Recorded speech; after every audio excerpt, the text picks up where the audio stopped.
আজকে মেলা বসেছে জি, ইন্না লিল্লাহি ওয়া ইন্না ইলাইহি রাজিউন। মেলা বসেছে তো এইখানে আপনারা নাম দিয়েছেন, পিছনেও লেখা আছে না? একজন ভাই উঠে যান তো, উঠেন কেউ একজন, তো উঠে পড়েন তো জোরে জোরে কি লেখা আছে। বনকুল উত্তরপাড়া জামে মসজিদের উন্নতিকল্পে তৃতীয় বার্ষিকী 2 দিন ব্যাপী তাফসিরুল কোরআন, জোরে বলেন, মাহফিল। তো এই জায়গাতে যদি নামটা এমন হতো যে বনকুল উত্তরপাড়া জামে মসজিদের উন্নতিকল্পে তৃতীয় বার্ষিকী 2 দিন ব্যাপী এক বিরাট ধর্মীয় মেলা, যদি এই কথাটা উল্লেখ থাকতো তাহলে দোকান বসলে আমি আব্দুল করিম বিন আমিনুল ইসলাম আপনাকে কিছু বলতে পারতাম না।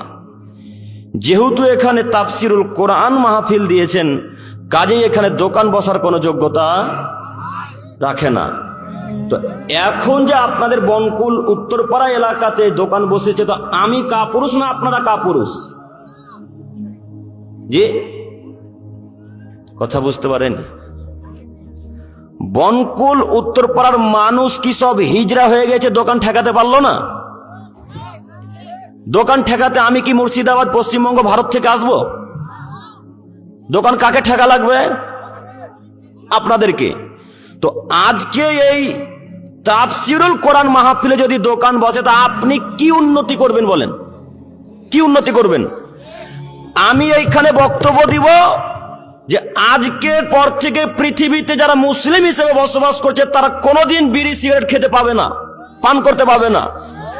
আমার বক্তব্য শুনে গিয়ে বাইরে দোকানে গিয়ে বা বাজারে যে মেলাতে বিড়ি সিগারেট বিক্রি হচ্ছে ওরা আবার কিনে খাবে, তো আমার বক্তব্যের কোনো মূল্য হলো? তো বক্তব্য যদি এইভাবে দিতে হয়, নাম যদি এইভাবে দেওয়া লাগলো, তো মেলা বসালেন কেন? আমি আপনাদেরকে কথা বোঝাতে পারছি কি? মেলা বসবে হিন্দুদের প্রতিষ্ঠানে, মেলা বসবে হিন্দুদের অনুষ্ঠানে, মেলা বসবে খ্রিস্টানদের অনুষ্ঠানে, মেলা বসবে বৌদ্ধদের অনুষ্ঠানে, মেলা বসবে ইহুদিদের অনুষ্ঠানে। তো আজকে কি বনকুলের মানুষ সব ইহুদি হয়ে গেল মেলা বসতে দিল? আজকে কখন কখন আপনারা বনকুলের মানুষ খ্রিস্টান হয়ে গেলেন যে মেলা বসতে দিলেন? এই গ্রামে কেউ কি পুরুষ নয়? সবই কি কাপুরুষ?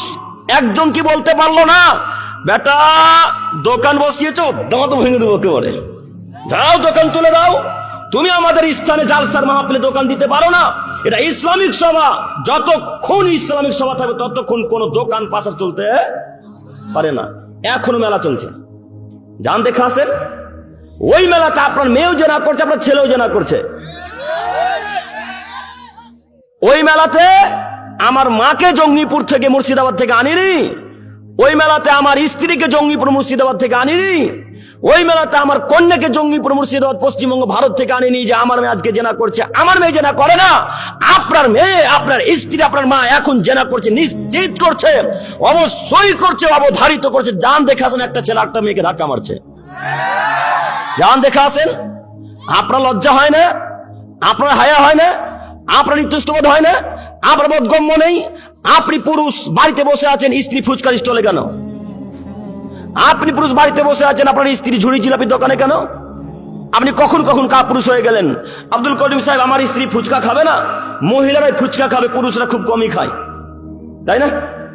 ফুচকা মহিলারাই খাবে, তো ফুচকা যদি খাওয়াই লাগে তো ফুচকা কে এনে দিবে?